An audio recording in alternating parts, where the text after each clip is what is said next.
इस महाभारत में है जिक्र शौर्य और बलिदान का, न्याय के आगाज़ का और अन्याय के अंजाम का।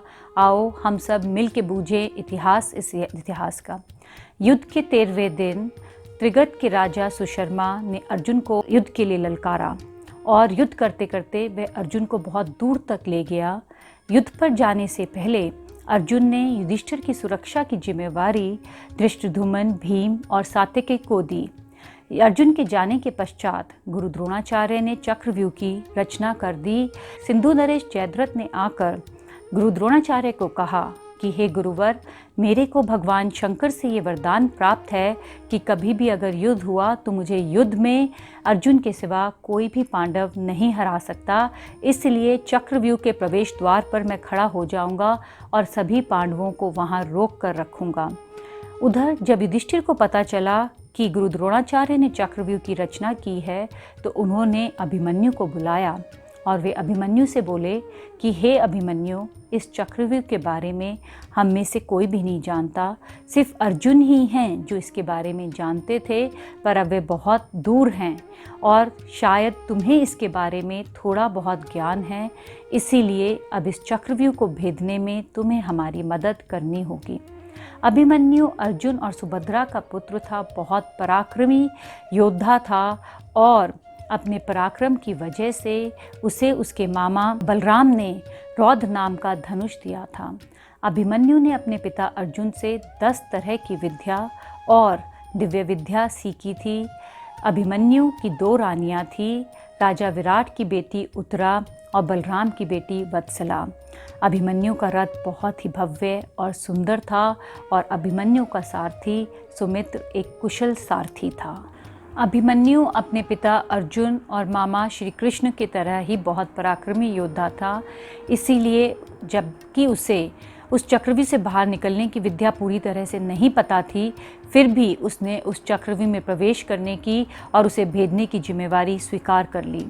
उसने भीम को बताया कि चक्रव्यूह एक कमल के आकार में होगा, उसके 7 खंड होंगे और उसके 7 द्वार होंगे और प्रत्येक द्वार पर एक योद्धा रक्षक की तरह खड़ा होगा और उसके साथ एक बहुत बड़ी विशाल सेना होगी।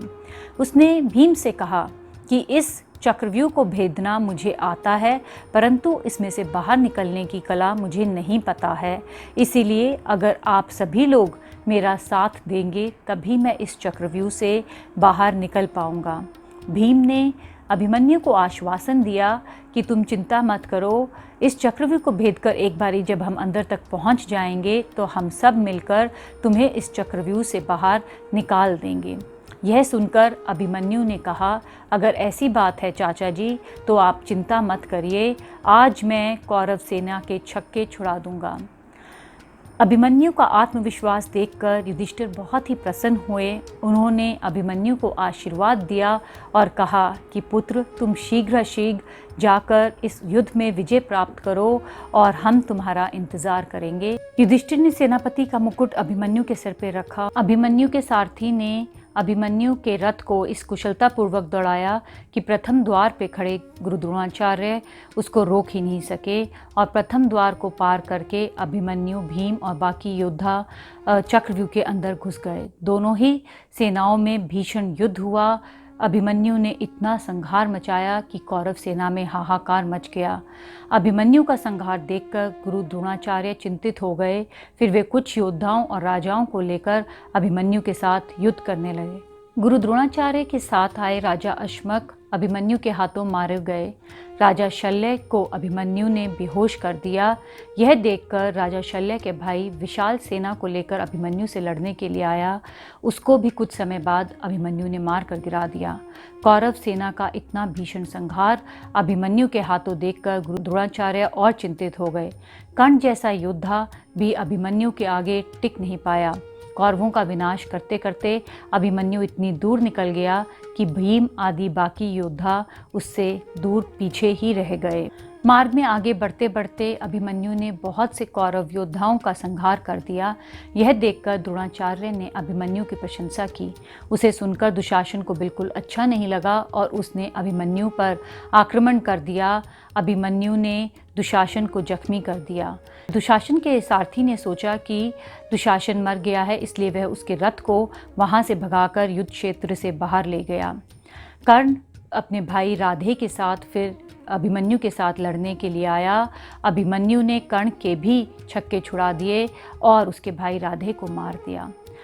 रास्ते में संहार करता करता अभिमन्यु इतने आगे निकल गया कि उसने सोचा कि अब बहुत सारे योद्धा मारे गए हैं, इसलिए भीम आदि बाकी पांडव योद्धाओं को मेरे पास पहुंचने में ज़्यादा देर नहीं लगेगी। अभिमन्यु का यह सोचना बिल्कुल ठीक था, पर जयद्रथ ने एक द्वार पर भीम, नकुल, सहदेव आदि सारे योद्धाओं को रोक लिया। इसलिए बहुत कोशिश करने के बाद भी वे लोग अभिमन्यु की मदद करने के लिए उसके पास नहीं पहुंच पाए। इधर कर्ण के बेटे वृषसेन अभिमन्यु से युद्ध करने के लिए आया। उसके साथ कौरव सेना के बहुत सारे योद्धा उसकी सुरक्षा के लिए साथ में आए। अभिमन्यु ने कर्ण के बेटे वृषसेन का भी वध कर दिया। यह देखकर गुरु द्रोणाचार्य, कृपाचार्य, अश्वत्थामा, कृतवर्मा, राजा बृहदबल और कर्ण अभिमन्यु के पास युद्ध करने के लिए आए। अभिमन्यु ने सभी योद्धाओं को हैरान परेशान कर दिया और इस तरीके से युद्ध करा कि कोई भी योद्धा उसके सामने नहीं टिक पाया और बृहदबल का अभिमन्यु ने वध कर दिया।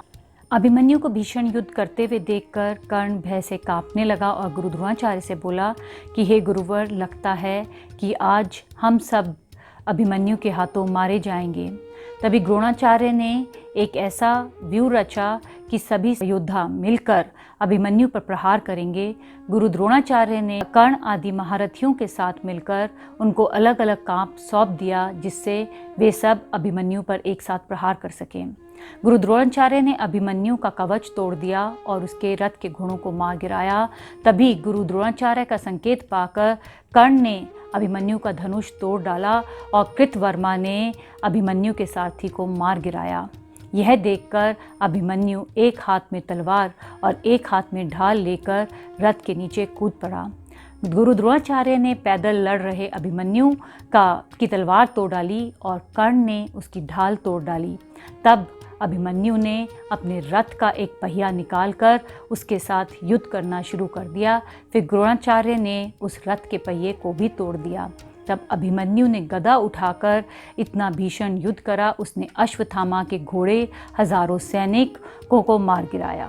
इस प्रकार रणभूमि में चारों ओर संहार करता हुआ अभिमन्यु महाकाल की तरह प्रतीत हो रहा था। तभी दुशासन के बेटे ने पीछे से अभिमन्यु के ऊपर गदा प्रहार करा। उसकी वजह से अभिमन्यु जमीन पर गिर गया। जैसे ही संभलकर उसने उठ खड़ा होने का प्रयास किया, फिर से उसके ऊपर पीछे से सिर पर प्रहार करा गया। अभिमन्यु वहाँ ज़मीन पर धराशायी हो गया। यह देखकर जयद्रथ दौड़ता हुआ आया और भूमि पर गिरे हुए अभिमन्यु के सिर पर पैर से प्रहार किया। द्रोणाचार्य, दुर्योधन, दुशासन, कर्ण सभी अभिमन्यु के पास आकर खड़े हो गए। उनको देखकर अभिमन्यु ने कहा, यहाँ धरती पर गिरे होने का मुझे कोई अफसोस नहीं है, क्योंकि मैं लड़ते लड़ते इस भूमि पर गिरा हूँ, पर दुशासन ने जो आकर मेरे सिर पर अपने पैर से प्रहार किया है, उसका अपमान मुझे मरते मरते भी बहुत कष्ट दे रहा है। ऐसी बात सुनकर गुरु द्रोणाचार्य को बहुत दुख और अफसोस हुआ। कुछ समय बाद अभिमन्यु को मृत्यु हो गई। शाम के समय जब सुशर्मा को हराकर और उसके सैनिकों का विध्वंस करके अर्जुन छावनी में वापस लौटे तो उन्हें वहाँ पर सन्नाटा सुनाई दिया। वे समझ गए कि आज कुछ ऐसी अनहोनी हुई है जिसकी वजह से पांडव छावनी में चारों ओर सन्नाटा है। जब उन्हें पता चला कि अभिमन्यु वीरगति को प्राप्त हुए तो उन्हें बहुत दुख हुआ। भगवान श्री कृष्ण ने आकर अर्जुन और युधिष्ठिर को समझाया और सांत्वना दी। तभी किसी ने आकर वहाँ पर उन सबको बताया कि जब अभिमन्यु मरने वाला था तब भूमि पर गिरे हुए अभिमन्यु ने कौरवों के सभी योद्धाओं से कहा था कि इस भूमि पर गिरे होने का मुझे कोई अफसोस नहीं है, परंतु जयद्रथ ने जो मेरे सिर पर प्रहार कर कर मेरा अपमान किया है, उसका कष्ट मुझे मरते मरते भी बहुत हो रहा है। उधर अर्जुन को यह भी पता चला कि जयद्रथ की वजह से ही पांडव अभिमन्यु की मदद करने के लिए पहुंच नहीं पाए थे।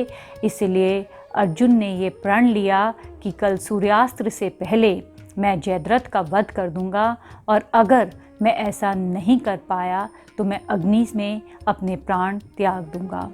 हम फिर मिलेंगे अगले एपिसोड में। जय श्री कृष्ण।